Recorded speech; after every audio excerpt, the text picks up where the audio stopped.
Fala galera, tudo bem? Eu sou o Pedro, professor de Filosofia e Sociologia do Cursinho Popular Cuca Centro-Noite lá de Araraquara. E hoje vou dar continuidade no nosso cronograma aqui de Filosofia. Quem viu os vídeos anteriores, se não viu ainda, vejam. Viu que eu já falei desde o começo da filosofia, a gente está caminhando. E hoje vamos ver um dos seus principais nomes da filosofia clássica grega, Platão. Tranquilo? Lembrando que a filosofia grega, a filosofia clássica antiga, ela é subdividida em 4 áreas. Na aula anterior, a gente viu Sócrates, eu expliquei esse início de um novo tempo na filosofia antiga, que é o período antropológico, onde a filosofia vai se voltar às questões do homem, como política, ética, epistemologia, conhecimento, entre vários. E Platão, discípulo de Sócrates, ainda está presente nesse período antropológico. Tranquilo, gente? Então vamos ver um pouco do que esse cara era, que ele falava? Bem, Platão foi aluno de Sócrates e, lembrando da aula anterior, foi quem escreveu as ideias de Sócrates. Sócrates não deixava nada escrito, então foi seu aluno, Platão, que é a nossa fonte de conhecimento sobre o Sócrates. Ele vai ser o fundador. Platão, inclusive, não era o nome dele. Platão vem de Plato, que significava ombros largos. O nosso querido filósofo tinha ombros largos, ao que parece, e ele é o fundador da academia. Mas não é por isso que ele tinha ombros largos. A academia era o nome da escola do Platão, considerada uma das principais instituições de ensino superior, sistemática, do Ocidente. Então, o que esse nosso querido cara de ombros largos queria falar pra gente? Ele vai falar sobre tudo, sobre vários aspectos da filosofia, mas para entender, a gente tem que ter uma base no que ele vai chamar de teoria das ideias. Platão vai falar pra gente simples, papo, existem 2 realidades. Existe um mundo sensível, que é esse mundo que a gente está aqui, o mundo que a gente alcança pelos sentidos. Então esse é um mundo que eu posso pegar as coisas, eu posso olhar, ouvir, sentir o cheiro. Esse mundo nosso aqui que a gente pega, olha e se relaciona. Mas, segundo Platão, existe uma outra realidade, um outro mundo, que ele vai chamar de mundo das ideias, ou conhecido também como mundo inteligível. Esse mundo das ideias a gente não vai alcançar pelos sentidos, a gente só vai alcançar ele por meio da razão. E quais são as características desses 2 mundos, dessas 2 realidades para Platão? Gente, esse mundo das ideias que Platão vai estar falando para a gente, Platão vai dizer que é nesse mundo das ideias que está a verdade. É nesse mundo das ideias que eu alcanço pela razão, ele é imutável, ele não muda, ele é infinito. Olha que interessante que ele vai falar. É nesse mundo das ideias que existem todas as formas de todas as coisas, perfeitas. E a nossa própria alma existia lá. E o nosso mundo sensível? Quais são as características dele? O nosso aqui. Ele não é verdade. O mundo sensível é alcançado pela sensação, não é? Então, Platão vai falar que os sentidos nos enganam. Então esse mundo não expressa a verdade, ele expressa apenas uma sensação. Ele é mutável, ele muda, ele é finito. O nosso corpo está presente aqui e todas as coisas que estão no mundo material, segundo Platão, são apenas o quê? Cópias imperfeitas das formas do mundo das ideias. Quer ver só? Olha só um exemplo. Se eu pedir para você que está em casa, falar, olha só, eu vou te dar 10 mil reais aqui na mão, aqui, ó, se você desenhar a Mona Lisa de Da Vinci. Você vai desenhar, mas tem que ser igualzinha, pincelada por pincelada. Você se parar agora, você está imaginando, você está pensando nas suas ideias, você está pensando o quadro. Você consegue pensar a Mona Lisa certinho, do jeito que ela é? Se você pegar e olhar uma foto, aí você fecha o olho. Você consegue ter uma ideia do quadro da Mona Lisa? Acredito eu que sim, né? Se você olhar a foto assim, fechar o olho, você consegue lembrar dela e você consegue ter uma ideia perfeita do que é essa obra de arte. Agora, se eu te der um pincel na tua mão e mandar você pintar, e aí? Você vai conseguir? Acredito que não, eu também muito menos, olha a minha letra. Olha só que interessante, é só nesse exemplo. Pelas suas ideias, por meio das suas ideias, você conseguiu o quê? Imaginar uma forma perfeita do quadro. Só que se você vai tentar fazer isso no mundo sensível, você não vai conseguir. Aí eu te pergunto, você acha que a Mona Lisa que a gente está vendo é a mesma que o Da Vinci pensou? Lógico que não. Por mais que ele seja, inclusive a Mona Lisa, ela é um desenho em cima do outro. O Da Vinci, aquela versão que a gente conhece, não é a última. Para você ver como o Da Vinci, que tinha era um mestre da pintura, nem ele conseguia reproduzir uma forma no mundo sensível igual à forma que ele concebeu nas ideias. Então, segundo Platão, as ideias, as formas perfeitas existem no mundo das ideias e elas se materializam no mundo sensível. O mundo sensível é, então, apenas uma cópia imperfeita dessas formas, criadas pelo demiurgo. Gente, e o que seria esse demiurgo? O demiurgo para Platão seria como um artesão divino, uma divindade que buscou as formas perfeitas no mundo das ideias e materializou elas no mundo sensível. Porém, quando você materializa essas formas perfeitas, como a gente já comentou, você tem uma cópia imperfeita. Por último, você tem que saber o quê?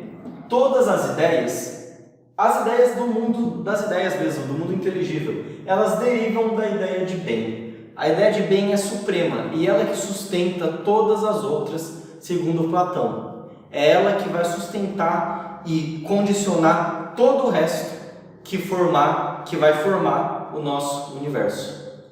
Percebe que Platão apresenta para a gente o que a gente vai chamar de uma ontologia. Ontologia é o estudo do ser. Lembrando que o ser é a essência das coisas. Então, Platão vai apresentar para a gente uma ontologia transcendente. O que significa isso? Significa que o ser, a essência das coisas, está separada do mundo sensível, do mundo material.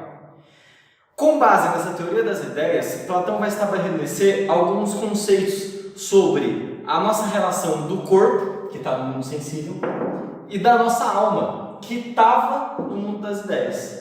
A gente vai estudar um pouquinho melhor disso agora.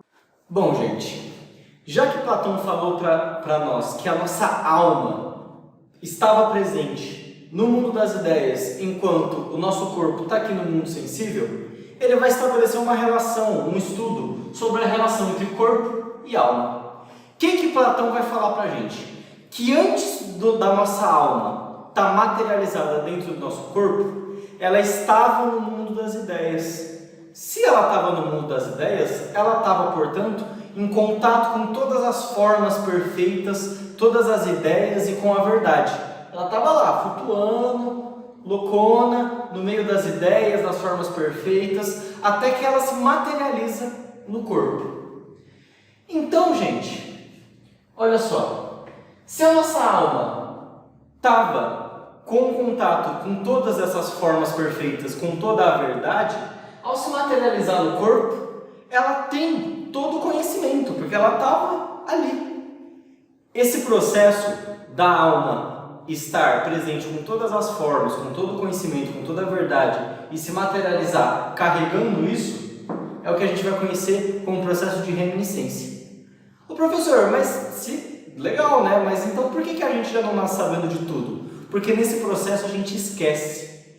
Se a gente esquece, a reminiscência é o quê? Simplesmente lembrar de um conhecimento que você já teve. Como que eu lembro desse conhecimento que a minha alma teve contato? Estando aqui materializado no mundo sensível? Por meio da razão. Por meio da razão, eu consigo alcançar aquele conhecimento que estava dentro de mim, porque eu estava, enquanto alma, presente no mundo das ideias. Então, Platão está falando para a gente que a gente já nasce sabendo tudo. Basta só lembrarmos por meio da razão. Isso é afirmar que o conhecimento é inato. Conhecimento inato. Todo conhecimento já nasce conosco. Platão vai ainda mais longe no seu pensamento sobre a relação entre corpo e alma. Ele vai chegar a categorizar a alma. Cada parte da alma. ele vai falar o seguinte, que a alma é dividida entre 3 partes. Cada uma corresponde e comanda uma parte do nosso corpo. Você tem a parte da alma que corresponde ao baixo ventre, a nossa região da genitália, que ele vai chamar de alma apetitiva. Essa parte da alma vai ser a parte que vai estar ligada aos nossos desejos, aos nossos impulsos. É a parte impulsiva da alma. Tranquilo? Depois você vai ter a alma irascível, que está ligada ao quê? Ao peito, ao coração. Vai ser a parte da alma responsável por nossas paixões, por nossa coragem.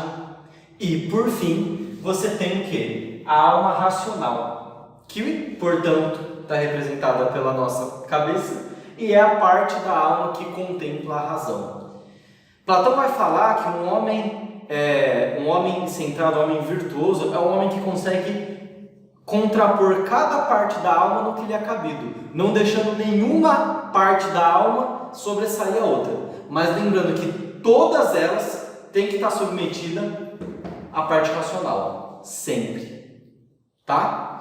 Então essa é a divisão da alma para Platão, e essa é a teoria de Platão a respeito da nossa relação de corpo e alma. Essa divisão da alma vai ter uma aplicação tanto perversa, tanto contraditória, quando a gente for falar da política, da filosofia política de Platão. Mas isso é outro vídeo. Por fim, gente, acho que todo mundo já deve ter ouvido falar do mito da caverna de Platão. O que é o mito da caverna? Professor, mas mito? Você não falou que lá no começo a filosofia vai romper com o mito? Vai romper, mas ainda vai utilizá-lo como forma de narrativa. Então, o Platão vai usar do mito para explicar o quê? Uma alegoria sobre se livrar das opiniões que estão aonde? No mundo sensível, expressas pelos sentidos. E, por meio da razão, chegar à verdade. Onde que está a verdade? No mundo das ideias, no mundo inteligível. Eu vou estar botando uma imagem aqui para quem nunca viu, mas essa imagem aqui, né, ela vai mostrar o que era essa caverna do Platão. Basicamente, você tinha uma caverna onde tinham homens presos lá desde o início da sua vida. Eles estavam presos olhando para o fundo da caverna. Do fundo da caverna eles viam o quê? As sombras do mundo lá de fora. As sombras da entrada da caverna se projetavam no fundo e eles viam as sombras das coisas. Como eles nunca tinham saído da caverna, eles achavam que aquelas sombras eram a realidade. Até que um homem escapa da caverna e sai, e fica deslumbrado, porque ele vê o mundo como ele realmente é, ele vê as formas como elas realmente são, e volta para avisar seus companheiros. Seus companheiros, achando que ele está cometendo uma blasfêmia, o matam. O que Platão está querendo dizer com essa alegoria, gente? Ele está querendo dizer que os homens que estão acorrentados e olhando para as sombras na parede são os homens que estão presos nas suas próprias opiniões, que estão presos no mundo sensível e não conseguem conceber a verdade. Quem sai da caverna e encontra a verdade, encontra o mundo como ele realmente é, se deslumbra.